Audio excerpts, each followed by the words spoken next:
Hello and welcome to Read with Pride, a podcast focused on LGBTQIA+ literature brought to you by the Ocean County Library's Ocean Pride Committee. Hello and welcome to another thrilling episode of Read with Pride, the fresh and funky podcast by the Ocean Pride Committee. My name is Frankie, I use he, they pronouns, and I am, as always, one of your intrepid hosts. I'm the other intrepid host. I'm Lexi, and I go by she, her. And today we are joined by two beloved members of our committee. Hi, my name is Bliss. I use they, them pronouns, and I don't know if I would describe myself as intrepid, but I'm here. Okay, that's enough. I would describe you as intrepid. Yeah? Yeah. Alright. My name is Megan. I am not a host, and I use she, her pronouns. All right, and today we are talking about The River Has Roots by Amar El-Mohtar. She is a Canadian author who has written quite prolifically within science fiction and speculative fiction, and this is her debut fiction novella that she is the only author for. She is also very well known for the book This Is How You Lose the Time War, which is one of my favorite books of all time that was co-written with Max Gladstone, but this was her big debut as just herself as fiction. She's also released a poetry collection called The Honey Month that I really want to check out. So, everyone going into the book that we read together, did anyone know anything about this book before we started reading it? Did anyone have any thoughts, feelings, opinions? Was anyone excited about it? The only thing I knew going in was that she was also an author from the Time War. Mm-hmm. So that's mostly, I was like, okay, yes, I'm interested in reading another book. Let's go. Awesome. Most of what I knew about this book, you told me. You told me that there was at least one queer character in it, and it was magic. Yeah. So that's where I started. I think that's a wonderful introduction, actually. It did end up being accurate, so great work on that, Frank. Yes! Frankie Rex are their own magic. Aww. So going in here, too, I'll say I didn't know anything about this author, really. I had seen this book on some Goodreads lists and some poetry forums, because I'm a big poetry person, but I did not, and I want to say it was a good read. Yes. I love when people like my weird speculative fiction picks. So, originally our plan for this episode was to talk about queer norm worlds, and I'll be 100% honest and upfront. When I said, hey, we should do this book, I didn't remember if this book counted. And upon my reread of it, because I had read The River Has Roots before we selected it for this episode, I remembered there in fact being magic and at least one queer character, and there's at least two queer characters. That's actually perfect, though, that you forgot, because that's the purpose of it. I remembered that there was tension regarding romantic relationships, and to the best of my remembrance, the tension had nothing to do with the gender of the people involved. It did not. And it did not. So, I've said a bunch of words, but I want to know, Bliss, Megan, Lexi, people who aren't me, what is your understanding of a queer norm world, and do you think this fit?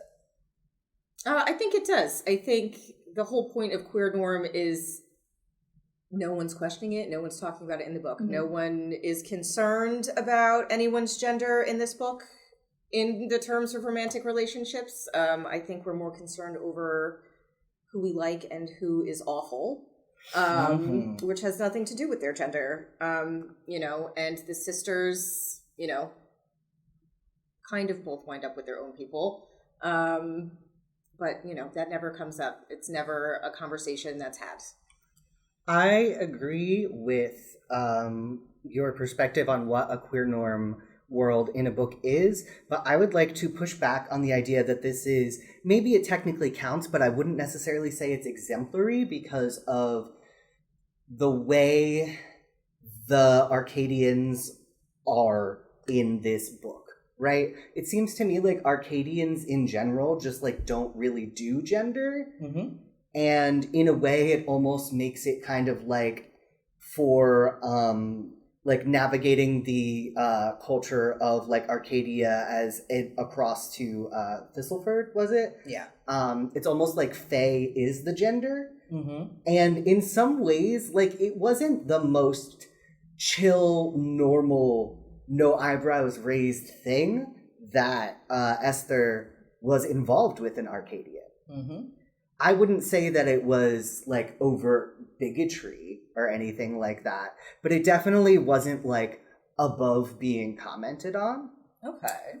There is also a part, referring to my notes here. You might be our most prepared guest. Thank you so much. I try my very best.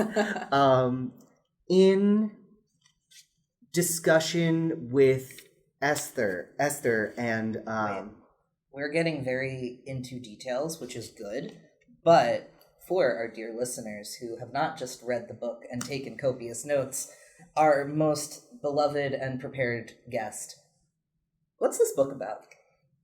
this book is about two sisters, Esther and Isabel, who have this sort of sacred duty to serenade two old willow trees known as the professors that sort of mark the entrance from what we would consider like our normal standard world, which in this book is a town called Thistleford, to Arcadia, which is a land of magic and fae, where things like time and space and form are all very loose.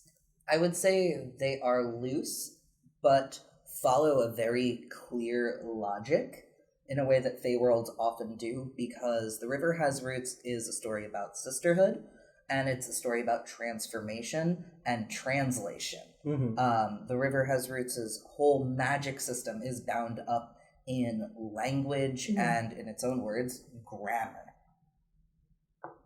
I just wanted to throw that in there because it's an important part of the book. That is an important part of the book. And it's one that took me a minute to sort of get with. Mm-hmm. I thought it came on really strong on like the first page, and to me it came off very like pretentious and trying. Can we talk hard. about that? Okay, I have feelings. I have feelings because continue your thought, but I have feelings. Mm-hmm. Yeah, I got with it eventually. But it took me until about halfway through the book, honestly, to really start liking the book pretty much at all, which that's only like 50 pages in this book, which in another book, like, okay, that's no big deal. The whole rest of the book is left, but the whole story is 99 pages. Yeah. So if it takes me halfway through your story in such a short story for me to start liking it, I have structural notes I would give if I were the editor. You have a lot of notes, which you are very prepared. You do your due diligence. All right, Lexi, what are your thoughts? Thank you. I thought you would never ask. Okay, so I started this book and I was like, it is a super, super wordy book. But eventually I got to the conclusion that they are beautiful words, but it's very wordy, but they're beautiful words. It was hard for me in the beginning too, because I was like, this is a lot of language that feels pretentious. And then I was like, no, you know what? These words are needed. Like, it's needed for the story, it's furthering it. But it did remind me of like, and I don't mean this in a negative way, but it felt very much like a fantasy writing exercise where, because it is so short, you're trying to cram as much as you can into it with words and flowery language. So I totally get where you're coming from. At first, I was like, yeah, this is a lot of pretension. But because it is only 99 pages, you got to cram a lot in there. You do. Yeah. I personally think what might have helped me is I needed there to be a little more structure to the story before we started getting that flowery. Yeah, it was loosey-goosey. Yeah. I also wrote in my notes, let's see, somewhere on page 8, I wrote, okay. I bet this author vibes with high elves. Yeah, yes. I see that, yeah. I'm going to say that I really enjoy when the prose purples, and that this was, in fact, not a bug, but a feature for me. This is also purely a matter of personal taste. Yeah. Megan, what are your thoughts? I think the magic system being about grammar and having extensive flowery language in the book is a choice that we made on purpose. Mm-hmm. And I think we all agree on that. Yeah, like, Yeah. you know, could we have written this much more straightforward? Yes. Would it be as good? I think no. In addition to the, you know, the whole purpose of grammar being a magic system, I have not encountered grammar as a magic system. Yeah. And I've read a lot of fantasy books. So as unusual as it was, that was also really refreshing. Yeah, and I think to add to that too is because in fantasy, if you liked reading any kind of fantasy work, there are always an emphasis on riddles and kind of clues and that sort of thing. But this took it a step beyond that. And I thought it was very unique to this story. And I have to say, I will say, with my harsher, you know, a little bit critique of saying it was like a writing exercise, it did land. And as much as I thought that it was kind of pretentious in the beginning, I ended up really loving this. I actually cried at the end, so which is a very, very rare thing for me. But it really touched me, and I felt a lot of connection with like the sister part of it. So I ended up really loving it. I did get there eventually.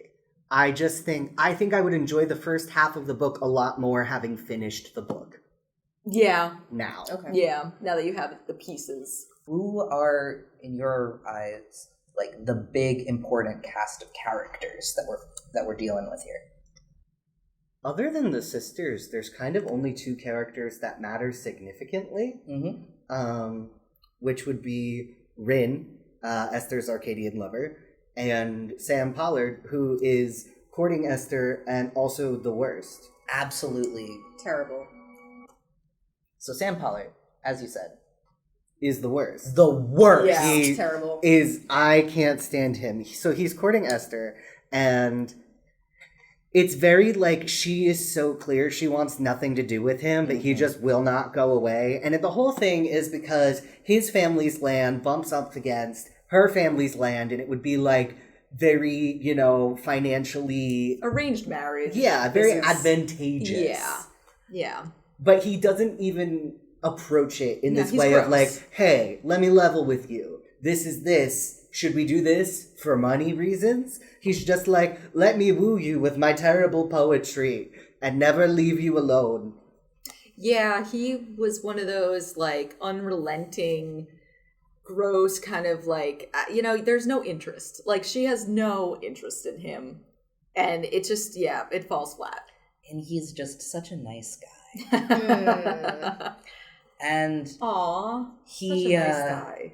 he also seems to only think about the Willows and grammar as a means for making money. He frequently talks about how, oh, you know, just because your family's Willow borders this magical river, that doesn't mean that it's any better than my family's Which it clearly Willow. is.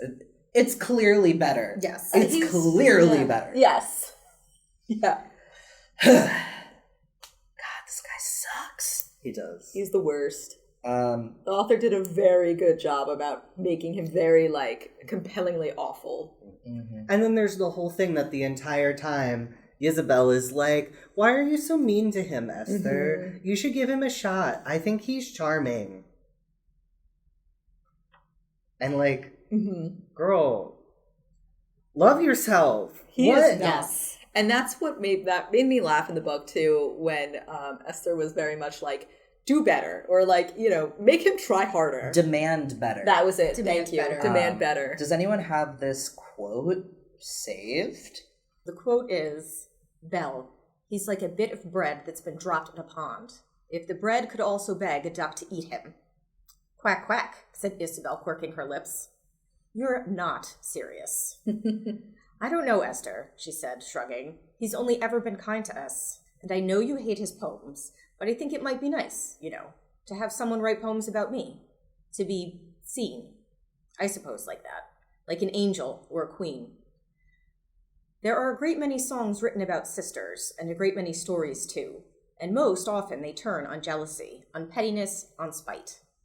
Just as often, there are cruel stepmothers in ballads that are older sisters jealous of the younger, coveting their looks, their land, their lovers.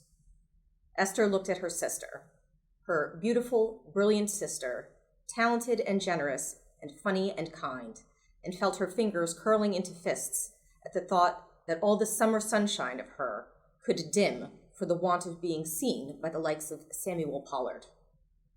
Belle, she said helplessly, around the fire in her throat, queen of ducks and angels, you shall have poems written to you with a quill on fire.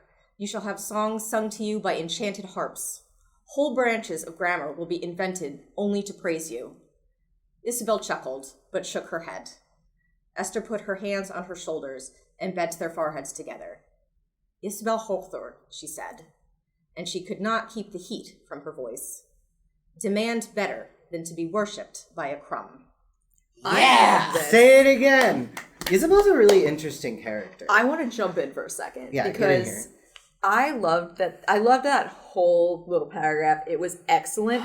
This book is clearly about identity and transformation. We all know this. We got it. We love it. There is a big focus on the sisters being sisters. Mm-hmm. There is such a close, partnership between their voices and their identities and how people view them. I mean, the way these sisters plan their lives is that they're going to be together forever. They're never going to leave. They're going to raise their children together, and they're just going to always be with each other. And it's so interesting that they are ripped apart and are forced to kind of make their own way without giving too much away. I think this is something that happens a lot with sisters. I'm a triplet. We're all girls. It's such a thing, especially when you are known as only the triplets or the girls or the sisters. And I think with Isabel, it's so interesting because she is the younger sister. Mm-hmm. So she has even less of an identity, kind of, because she is following literally her sister's footsteps, even though Esther kind of feels the other way too, which is very interesting. Do you have new or slightly used prom dresses in good condition? Or do you know someone who wants to give away a prom dress? Starting January 2nd, the Ocean County Library invites you to donate your dresses during the annual prom dress collection. Donated dresses will be collected at all of the Ocean County Library branches until February 26th and will be available for free for students in 8th through 12th grade starting in March at our prom dress giveaways. Before you donate, please ensure that your dresses meet the following criteria: short or long styles from the last 5 years, gently used and clean dresses ready for attending prom. Please do not donate dresses with rips, tears, or stains. Also, please do not donate accessories, shoes, or purses. For more details, check out our website at theoceancountylibrary.org. Visit your local branch or call us at 732-349-6200. We thank you in advance for your donation. But yeah, what did you guys think about that sense of identity and just their characters interacting with each other? It's so clear throughout that Esther has some, crumb of an identity that she just kind of doesn't... She wants to follow in, her interest in, grammar and Arcadia and all of this, and loves her sister so dearly that she's just kind of but I'm going to focus on this. Mm-hmm. Whereas Isabel really doesn't have much except for the way she defines herself in relation to other people. And you see it again and again through the book that she's well, at least I could be this, or at least I could be that. And it's always in connection to something else. She really doesn't develop her own sense of self in a way, even when she is, separated from Esther. Yeah. Now, do we think that that is a intentional point, or do we think that is because the length of the novella? I think it's intentional. Mm-hmm. I would also say it's intentional because this is a retelling of a Grimm's folktale called The Two Sisters. That is basically the standard. There is a good sister and a bad sister, and the duality is played off in a really interesting way that can only happen when you have these two characters in relation to each other. And I do think that over the course of this story, Isabel is forced to make the conscious choice to be defined on her own terms. That's interesting that you mentioned the Brothers Grimm, because there's a lot of different mythology and stories within this. Like that, there's a lot of Leda and the Swan. There's a lot of Greek mythology. But yeah, it's interesting you mentioned that. Also a little bit of Baba Yaga. Yes. Baba Yaga. It's very minor in this book, but I'm a big Baba Yaga fan, and I'm happy that we included this in there. That is one character that I didn't mention. What is her name? Something Crow. Agnes Crow. That's such a good witch name. It really is. It's solid. So, Agnes Crow, we didn't mention her yet, but she was pivotal before the primary narrative of the story. And Bliss, I know you found that piece to be a really interesting part of the story. Yes, there is a part of the story somewhere around halfway through where you flash back in time to Esther and Isabel's youth when they accidentally stumble into Arcadia as children and have to find their way back out. And someone who helps them do that is Agnes Crow. And I found that to be the point at which I started getting into the book. So I do wonder if the book had started with that series of events or that memory as like a preface of sorts, if I might have been more into it the whole time. I agree. This book, I felt like there was probably a prequel to this book that would have probably made, like, if this was fleshed out, which I really, really wish it was. I like, want to know more about the grammar. Yes, me too. I do too. I want more of a world. I mean, this would be an easy world to build off of. Yeah, and I mean, I know the ending is kind of like, but I still think you could. I think you could still add a book after this. I think you could add a prequel. I don't know. I think you could have fleshed that out. With the way grammar works, I think there is a lot of room to kind of do whatever you want if you were of the fan writing type. You can justify almost anything if you can logic it well enough through a riddle and blame it on grammar. Yeah. So you're going to get on that fan fiction? We'll see. Maybe I'll be running the River Has Roots AO3. Yeah. Maybe I'll be the king of that. Amal, if you're listening, which you probably aren't, That would be so cool. It would be amazing. You heard it here first about the official fan club. I really loved the way that grammar was discussed, and that even in that very first chapter, you talk about grammar not as in the strict rules that are taught in schools, but grammar as in grimoire. And there was an early quote that was at the end of the first chapter that was, "But that is the nature of grammar. It is always tense, aching for release, longing to transform present into past, into future, is into was, into will." And I think that was an excellent way to jump and get into the story itself, which is so much about, like we said, shifting identities, transformation.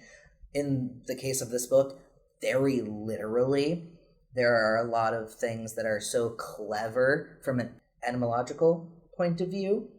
So we should talk about Rin, because Rin is like arguably on like the surface the most interesting character in the book, because they're this incredible fey being with no consistent corporeal form.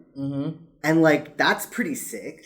The fact that, what was it, the first time they visited Esther was they met her as a storm. Yes. I did love that. That was like the beginning of the point where I started to jive with the magic a little bit. I just think it's so interesting and cool when the concept of like high magic beings are really abstract like that. Yeah. It's also worth noting that Rin, as a Arcadian being, of grammar was drawn to Esther because she was singing. And the grammar in her voice is what was so interesting to them. And it was all came from this idea that Esther's singing was so beautiful that it was like a gift given to Rin, who then had a debt to repay for having been given something so precious unprompted. Yes, because Arcadians cannot sing. There's no singing in Arcadia. Yes. Yeah, it was really interesting. It follows a lot of the Fae rules of like, you know, you do me a good turn, I do you one. I thought the whole time while I was reading this would make a very good YA novel. Like, the shortness, the brevity of it, really, the flowery language, like, the whole, like, kind of tumultuous love, and, like, you know, I have to ask you guys, because when I was reading this, I was kind of like, why is Rin so wishy-washy? Like, what did you guys think about the way that Rin handled their relationship with us? I thought there was some stuff to be desired. Yes. I know that it was mentioned that that Rin had some very specific rules and ideas about how courtship was supposed to go. Yeah. And I wish that there was more explored with that, because Yes. I want to know, Yes. hey, Rin, why didn't you meet Isabel at the market when she knew you were there, Right. and you knew that she was there, and that it would make your love very happy? And Yes. Esther specifically was like, would you please come finally meet my sister? Yes, this felt very high arguably the school. most important person in her whole life. Right, this felt very high school, where you're telling your friends about your secret boyfriend who goes to a different school, and you're like, no, he exists. No, he's Canadian. He's gonna, yeah, there you go. So that trope. And We then met it on was- Tumblr. Oh wow, that's a throwback. Yeah, but it's like, okay, what exactly? Like, she is the most important person to your girlfriend, and it was a very low stakes kind of meeting too. It could have just been like a high. So I was also left, you know. I actually at one point, I can't find where in my notes, but until Rin was kind of put in a position to make more of a firm choice, I wondered if Rin actually loved Esther or just loved the grammar in Esther. Ooh. That's a good point. And I was like, wow, that would have been a very interesting, different book. I was glad that Rin truly loved Esther. Me too. Because I'm a big softie. Yeah. I wouldn't. I Yeah. would never. And there's like, because I think you could turn this into like, why are all the main strong women in this getting used by other people? Usually they're romantic lovers, but I don't think it went in that direction with Rin. Like, I do think that Rin seemed very, like, especially towards the end, much more, you know, intentional and stuff like that. But in the beginning, Rin was coming off a little wishy-washy. And definitely, I want to echo that, like, at the end, in what is, I think, spoiler territory, when Rin had to make a choice between what they wanted in an ideal world and what Esther felt was best for herself, they supported Esther in what was best for herself. I didn't support Esther. I was like, us move more. on. Well, we can't talk that much about it without like being direct spoilers. We could talk about that off mic. But I was just like, that's it. Your life is different now. Maybe that's just me. Wow, okay. We can unpack where that comes from in Okay. me later. Off the mic. Okay, yeah, I've thoughts. I really liked that there were some ways in which Esther was able to have her cake and eat it too. Yes. I almost dislike it. Wait, what? Tell us more. I'm thinking about what to say. Okay, because I agree with Frankie where I very much, because I was very emotional when I got to that part, and I was like, if this doesn't turn out the way that I want it, I am going to have a fit. But actually, like, no, I thought that ended really well. Because I that feel was like what I the was people hoping I for. wanted to be punished were punished. Yeah. The people It I tied up wanted good nicely. things for happened. I think my umbrage is with the idea of like tidy good and bad, but that is very But like that's fairy tale on folk point, tales, yeah. which is what this is based on. Yeah. I just find when things end too happily, I get pulled out of it because I'm like, well, that's not realistic. So not the shape-shifting, not like the other magic No, in that's this all. book. Here's the thing. All right, soapbox. When magic has rules, Yeah. it's I find very easy to suspend disbelief. But when like life still happens in a way just because a different element is introduced. You know what I mean? Yeah. I will say, again, without getting in too deep to the actual events, that like there is still a tragedy that is occurring. Yes. Yeah. Because of the difference Absolutely. in time, in the experience of time in Arcadia. And also. And that just because of when we end the story, we don't see it at its most bittersweet. Yeah. But if you read that little bit on mentally, there is a great sadness. There is. Especially with the twist. Yes. Which we won't mention. But it's Spoilers. there. But it's there. It's a big one. Or maybe not. You'll have to read the book to find out. So I said at the top of this conversation that the romantic relationship that received conflict, that got pushback, it was never because of gender. And then you said that Faye is the gender and that it did have pushback. So I want to get into this conversation a little bit more. I think that Rin's gender being this other, this constantly shape-shifting, at times not even corporeal being, is one of the things that is so threatening. And to me, that reads as a kind of inherent queerness. I fully agree.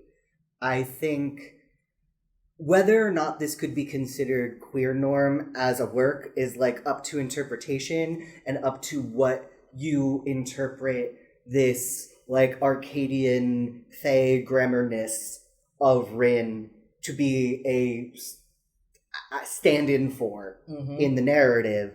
That can certainly vary depending on who is reading it and how it resonates with them. But it is still worth mentioning that it's not something that is so normal it's not worth comment. I think there are other novels that are more exemplary of that sort of world.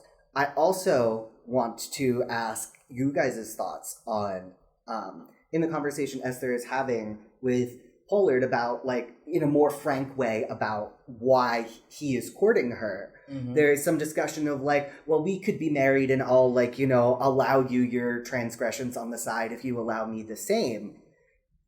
Is a world truly queer norm if it doesn't consider polyamory? Oh. What do you say that again though? Because it does consider polyamory. Well, it is more acknowledging that, like, I will let you have your transgression. Yeah. There's still transgressions. Yeah, like we're married to each other, and this would be something else on the side outside of the bounds of what's considered normal and proper for marriage. Exactly. I think that's more about marriage as an institution and less about the relationship dynamic of polyamory. Say that different because I didn't understand what you were getting at. Sure. So I think that has to do more with the dynamics about marriage and what that looks like specifically between two-ish people. But it's not the fact that it's polyamory in general. It's more about to do with the partnership and, like, the transaction. Like, because there's no love in this relationship. They state that. There is no love. There is no intimacy, as he says.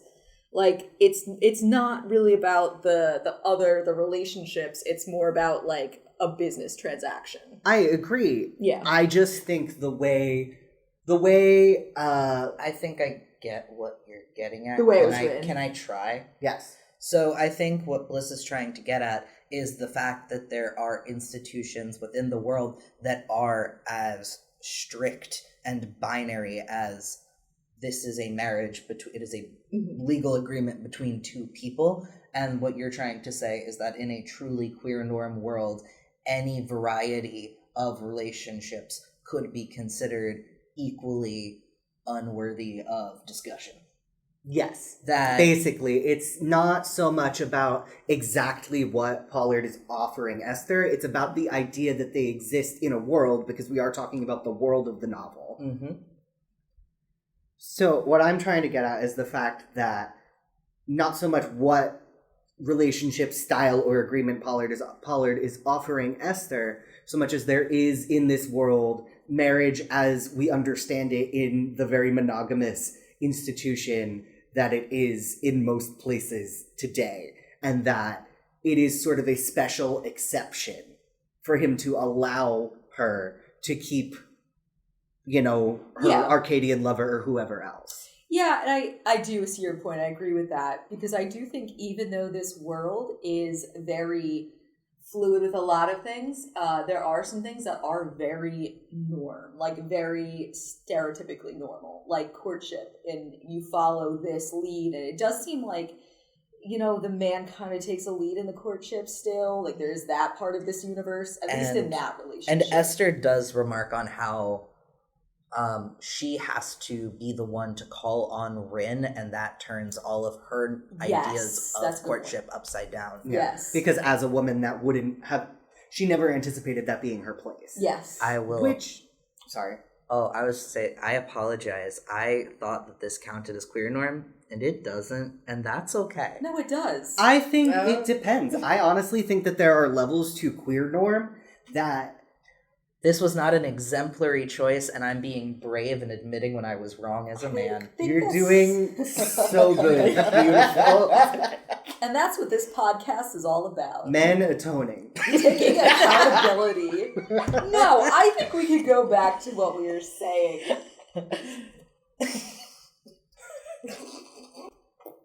So a thought I had about halfway through this book, and definitely a lot once I finished it, was that the way the environment and manifestations of magic and all of that are described in this world, it would make such a beautiful Ghibli style movie. Yeah. It would be so Like stunning. a graphic novel. And if I may, I actually think it would read a lot better. That Interesting. might be Tell a us hot more. take. That is a hot take. I think this also might just be me and my preference, but when there's a lot of written detail words, I'm like, blah, blah, blah, whatever. You should But- read Lord of the Rings. No, I shouldn't. never. I've tried 7 times and I never even get through the introduction. But if you can just take everything that's being described and put it right there in gorgeous full color. There is some kawaii vagueness to that world, his worlds that he builds. Yes. It's just pretty. I could see this in a very House Moving Castle. Yes. Oh, yeah. That's exactly the sort of thing I'm thinking. There's also so much transformation in a lot of the Ghibli films. Absolutely. And I think it would be just done so well. Like House Moving Castle, Yes. which is also a novel by Diana Wynne Jones that we have at the library. Great stuff, Chad. That was it. That was my whole All thought. right, so we're gonna, I think, move on to our final round of questions. So, how did you consume these books, and do you feel like that impacted your reading experience? I read it as an ebook. I also took out the physical book. The ebook and the physical book both have gorgeous woodblock print style illustrations. If you have the physical book, you're going to get some stuff that you don't get in the ebook. I read the ebook as well, and I had never actually handled the physical book before our recording today, and would someone who read the physical book be so kind as to share what the fun special stuff is? There are some really gorgeous illustrations all throughout the book. At the beginning of each chapter, specifically, or I guess you could call them chapters, they're not headed as such. Portions. There is, again, a beautiful woodblock style picture of an object that I realized a few portions in to reading is an object of significance in the events that immediately follow. Yes.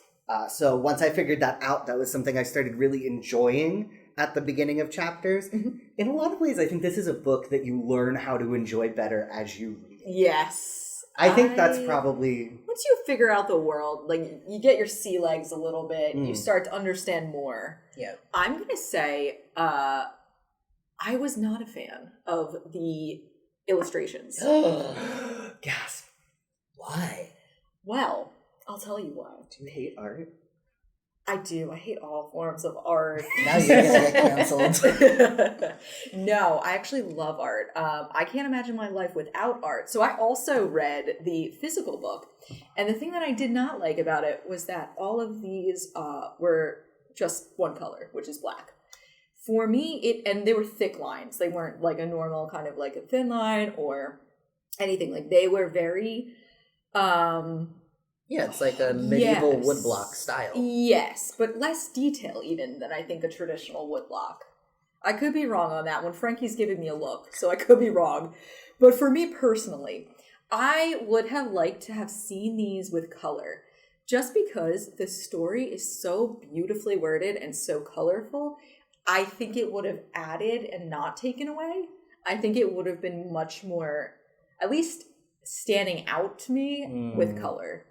So what I'm hearing is not necessarily that, like, you hate this art, but you think there could have been a better choice. Yeah, a better stylistic choice. I respect that. That would be my, that would be my commentary because they were all very important, like we just kind of heard, to what was going on. But I think they would have stood out if they were like rainbow or throw in some glitter. Why not? Big fan of glitter. Yeah. I'll say none of us listened to the audiobook, but I did read some reviews of it. Oh. And I think if I choose to reread this for a third time, and this is definitely a book that rewards multiple reads, I would want to listen to it because there's apparently a lot of atmospheric stuff added, that the songs that are so important are sung, that there is some additional music being played, and I do think that may add to the Ghibli effect, but it could also make it a more immersive experience that might help you get into the grammar of it all kind of easier. I agree. I also think something I felt was missing in it for me was that, like, you can read the lyrics to the various songs, but you don't know how they go. There was maybe one that I read, and, like, just based on vibes, I was like, oh, this is probably how the tune would be. But for the most part, I was like, I wish I knew how these songs actually sounded. So I'd be interested to know if the audiobook does more. The audiobook is only 4 hours. One way to find out, I guess. And it's on Libby. And we don't have it on Hoopla, but Libby's a very strong other choice. And then we do have the books in multiple branches. Yeah. And you guys read the ebooks on what platform? Libby. Okay. So we're all okay. Yeah. All right. I guess the only other thing that I would like to mention is that Amar El-Mohtar has an upcoming short story collection that's going to be released March of 2026 called Seasons of Glass and Iron. And I'm super excited about it, and I'm probably going to put a hold on it after we finish recording this, if it's in the system. Amazing. Mark your calendars. All right. Anyone else have any final words? Thanks for being such excellent hosts. Yes, so good. Thank you guys for coming on our podcast. We hope you join us again. Yeah. All right. Bye. Bye. Thank you for joining us today. Be sure to visit the Ocean County Library's website for more podcasts and events. All the titles mentioned in today's episode can be found throughout the Ocean County Library, free with your library card. Until next time, happy reading.